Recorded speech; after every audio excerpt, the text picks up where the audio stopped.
What's going on, YouTube? This is SG1 Sports and you're watching our college football channel. It's championship or bust. Ohio State is all in on 2024. I hear those terms and that really is kind of silly to me because Ohio State's goal is to win a national championship every single year. It's not like this year's any different, but they have made some moves, that is for sure. Now with a defense that should be, or that's playing really, really well, and an offense that brings in a veteran quarterback and plenty of talent around him. Yeah, Ohio State's definitely one of the front runners for a national championship this upcoming season. But we're going to break down the schedule and give you a very early projected record for this team. This is not a prediction. This is simply a projection based off of the formula that we use. So let's jump right into it. Before we get to 2024, let's look back at the schedule for 2023.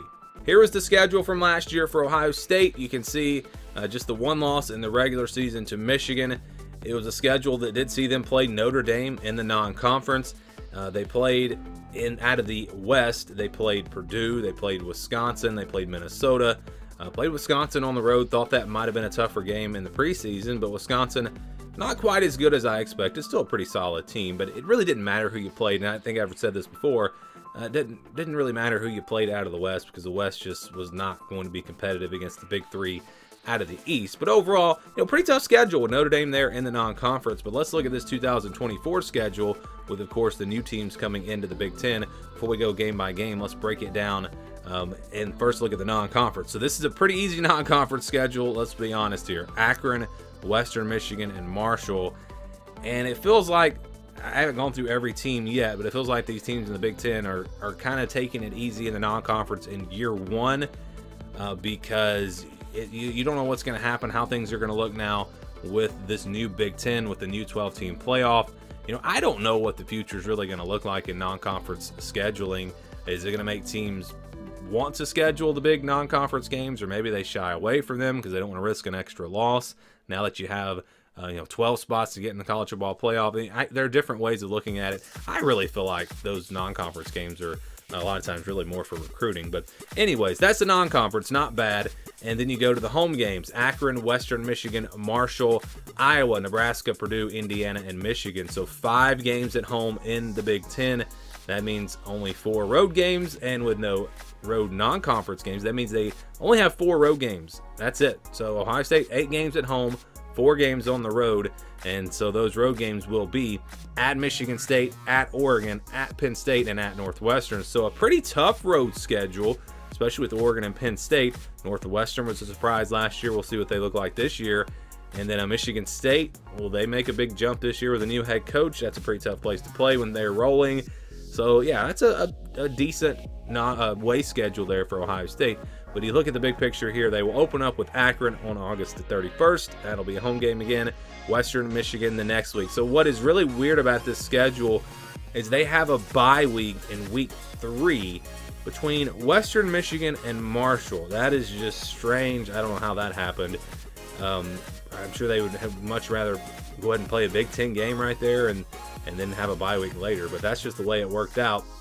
Yeah, Marshall there on September the 21st. And they go on the road to play Michigan State on September 28th. Again, I don't know how good this Michigan State team is going to be, but it is on the road, and maybe they're better than we expect. That could potentially be a challenge, but probably not. Next, you've got Iowa on October the 5th at home. Then they'll play a tough one on the road at Oregon. So, yeah, if I was an Ohio State fan, let's move that Iowa game to week 3 and have a bye week between Michigan State and Oregon on the road. That's definitely what I would prefer. But again, it didn't work out that way. Oregon's going to be a very tough game. These might be the 2 front runners in the Big Ten, Ohio State and Oregon. They might actually play again in the Big Ten Championship. That would not surprise me at all. But that's going to be a very tough game, having to play them on the road. Then they get Nebraska on October the 26th at home. And will the Cornhuskers be any better this year? We'll see. Then actually, between Oregon and Nebraska, they get a bye week. So again, just not ideal for your second bye week before a road game or a home game against Nebraska. I don't know why they got those bye weeks where they did. But after that, they play Penn State. Let's move that bye week. Let's move Nebraska up a week and put a bye week before Penn State. That would be much better. But again, these bye weeks were not very favorable for Ohio State. They'll play Penn State there on November the 2nd. Then Purdue on the 9th at home. Then on the road at Northwestern on the 16th, back home for Indiana on the 23rd, and they close things out with Michigan on November 30th at home. So again, the schedule, it's not horrible. You hate having Oregon and Penn State and Nebraska. That stretch right there, those 3 games with no bye week, that's going to be the toughest stretch of the season, I would say. And the good news is, you know, they get Indiana before playing Michigan, and you know, it's not that tough of a schedule with an easy non-conference. But the worst part of this schedule is probably the bye weeks, and they definitely did not get very favorable bye weeks. But it is what it is. You know, it's a schedule that definitely gives them a chance to get to the college football playoff, get to the Big Ten championship. What do you guys think about this 2024 schedule? Well, let me know down in the comments below.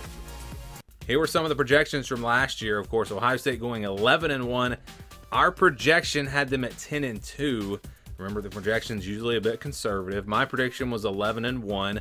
The season went exactly like I expected. I had them losing to Michigan. Athlon had them at 11-1 as well, and then the over/under for this team was at 10.5.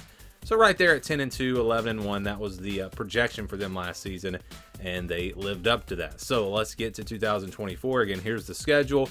This is the scale that we use. If it's less than 20 or over 80, those are games that we're going to count as wins or losses, and games where I think the spread will be 17, 18 plus points. The games in the orange and in the blue, those are games where I think the spreads will be double digits, and then 30 to 39, 61 to 70 games where I think the spread will be 6 to 9 points, kind of in that range, and then the 40 to 60 games where I think the spread will be less than a touchdown, games that could really go either way. And it's not just about the spreads. I do have a formula that I use. I put all the teams into different tiers based off of where they finished last year, and then just kind of looking ahead a little bit to what we expect. Like, it's not all about last year. For example, Michigan dropped from a tier 1 to a tier 2 just because they lose so much. Ohio State still is a tier 1 team along with Oregon. So let's get into it here, and we will start with the easy wins. All right, so we got Akron, Western Michigan, Marshall, Nebraska, Purdue, and Indiana. These are all games that Ohio State should win, should have really no problems with. You know, you wonder about Nebraska. Can they be a lot better this year? Probably not. Not significantly anyways. And the game is at Ohio State. So if that game was on the road, and home and away definitely plays into the formula. If that game was on the road, that one would be in the blue. But playing at home, it's just a game you would expect Ohio State to win. So all 6 of those games should be wins. And I'm not saying they're all going to be easy wins, but Buckeyes should be favored by 17, 18 points, even against Nebraska, Purdue, and Indiana. And so those are your 6 fairly easy wins. Then we move on to the games where I think they'll be favored by double digits. Michigan State on the road, Iowa, and at Northwestern. So we're talking 13 to 14 point favorites in these games.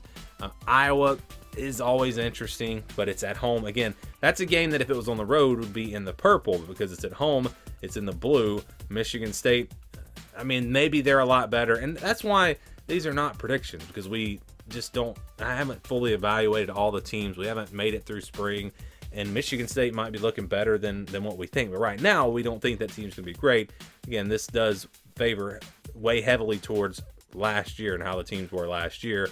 And Northwestern, can they continue what they were doing last year? We'll see. But Ohio State still should be favored by, I would say, 13, 14 points in that game. So you've got really the majority of the schedule where Ohio State's going to be a double-digit favorite. I think all of these games, they will be favored by at least 10 points, maybe even 14 or more. And so then it really comes down to these 3 games: Oregon, Penn State, and Michigan. Good news is the Michigan game is at home this year. That means that one winds up in the purple because it's a home game. And again, Michigan is a tier below Ohio State. I know people may not agree with that, but just a quick evaluation of the rosters. Ohio State looks like they got better. Michigan worse, maybe significantly worse, and lost their head coach and all that. Plus the game is at Ohio State. So if this game was at Michigan, it would be in that 50-50 range. But playing at home for Ohio State, yeah, they should be favored by about a touchdown in this game. And that leaves Oregon and Penn State. These are going to be tough games. These are going to be the games that really determine the season for Ohio State. I say that, but if they lose both of them, they're still going to the college football playoff. They might not go to the Big Ten championship, but they would still go to the playoff. So, yeah, you feel very confident that Ohio State's going to make the playoff this year with a 12-team playoff. So those will be tough games, of course. I think those teams are capable of beating Ohio State, plus the games are on the road.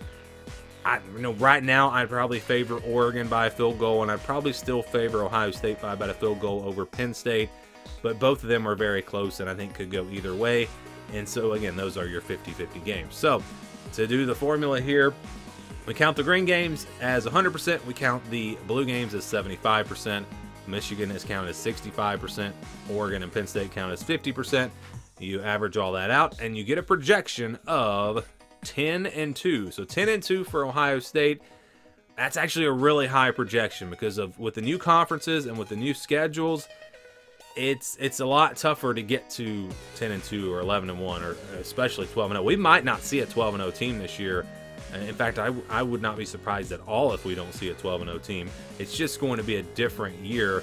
And I say that, I'm talking about the Big Ten and the SEC. We might see, an ACC or a Big 12 team sneak out 12-0. But in the Big Ten and in the SEC, it's going to be tough because you're going to have a lot of tough games. And it's just going to be the landscape's just different. So 10-2 is actually a really high projection. In fact, I don't think we will see a projection higher than 10-2. I will probably have some predictions higher than 10-2. I have one team in mind that I think is going to go 11-1 probably. But projection-wise, 10-2, that's about as good as it gets. So Ohio State's looking really, really good with a schedule that does have a couple of really tough games, but again, favored by double digits in 9 of the 12 games. That's pretty good. So do you think this projection is pretty fair? Let me know what you would project the Buckeyes at right now down in the comments below.